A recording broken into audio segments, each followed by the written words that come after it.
First question for you. What's the first album you bought? The first album? Yeah. The first album I ever bought was 1991 by Seal. And it's a great album, I love it. Yeah. What do you like about the album, or what did you like about the album? He just uses like really nice chords, and the songwriting's just good quality. Yeah. And he does it all himself, which is always nice. And standout tracks?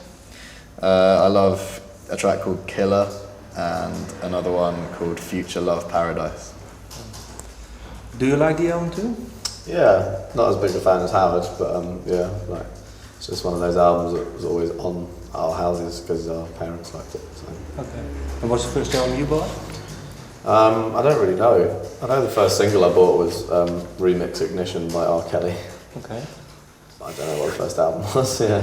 Do you still like the track of R. Kelly? Yeah, it's alright. I don't really listen to it much, but I It's a classic. Yeah. I don't hate it. Okay. You said, well, that your parents listened to. What sort of music did they play in the house when you grew up? A lot of stuff from the 80s, just because, you know, they're of that generation. And so it'd be a lot of like Hall & Oates, Michael Jackson, Stevie Wonder, that kind of stuff. It was cool. I still listen to most of it. Yeah.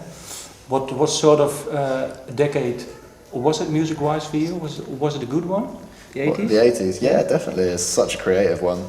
It's like when everyone started using electronic synths, and like, well, much more than they did in the 70s, which is obviously something we're interested in because our music's now almost entirely made up of synth. Yeah. And who got first into music himself? Who of you? We both just did straight away because our parents are so musical. Like, you couldn't be in our house and not listen to some music or like play some music. So technically, Guy, just because he's older. Yeah.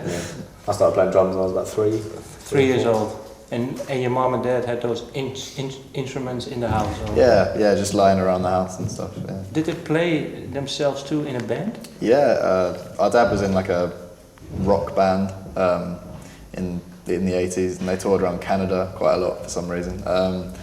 And then our mum did a few things. She's a singer, and she just plays piano, and she did a lot of like covers. She went to like the Falkland Islands during the war to like entertain the troops and stuff like that. Yeah. And the songs that your dad wrote, were they good? Yeah, really good. Great songwriter. Yeah. Okay. And how did he inspire you? Did he play his songs to you? Yeah, he played us music, but he also, I mean, he didn't really teach us to write songs, but he taught us to. Well, he got us into learning instruments. Like he always got us lessons in playing instruments. Like I got bass lessons when I was like 6. Yeah. Like that's what was good. But did you start writing music on instruments yourself too, or? A little bit, yeah. But we never like fully formed them until this project. Okay. Well, you started playing drums. What did you do after you played the drums when you were 3 years old? Quite a lot of stuff actually. Yeah, I've lived my life. I went to school. I played guitar as well and a bit of keyboard, not properly, but I used to teach drums as well in my like local music shop. And I was in a band like with my friends at school playing drums, so that was fun. But this is like the first proper project we've like done together and done like not just together but on our own as well. First music we've ever made and like put out properly. And that band on school, was it? Did you make your own music? Yeah, we wrote like some songs, but we never got signed or released a lot. We just like had a nice base with songs on, and we used to just play at like house parties and local venues and stuff like that, around London. And can you pinpoint what the starting point was in hindsight for this closure? Yeah, I mean, because Guy started going out clubbing and like hearing all this dance music that we had no idea about, like dubstep and some house music. He brought it back to me, and I just thought it was quite cool.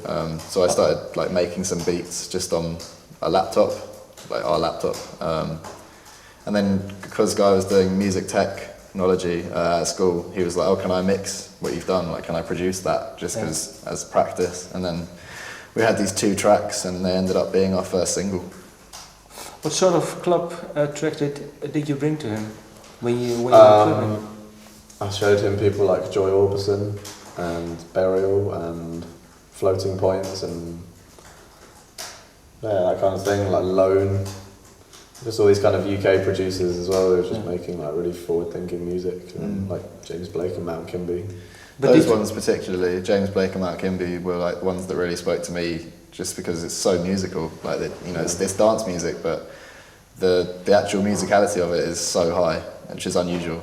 Yeah, that's the thing you look for in dance music too. In any music, yeah. It's just musicality. That's what we like. Before you went clubbing, did you actually know this music?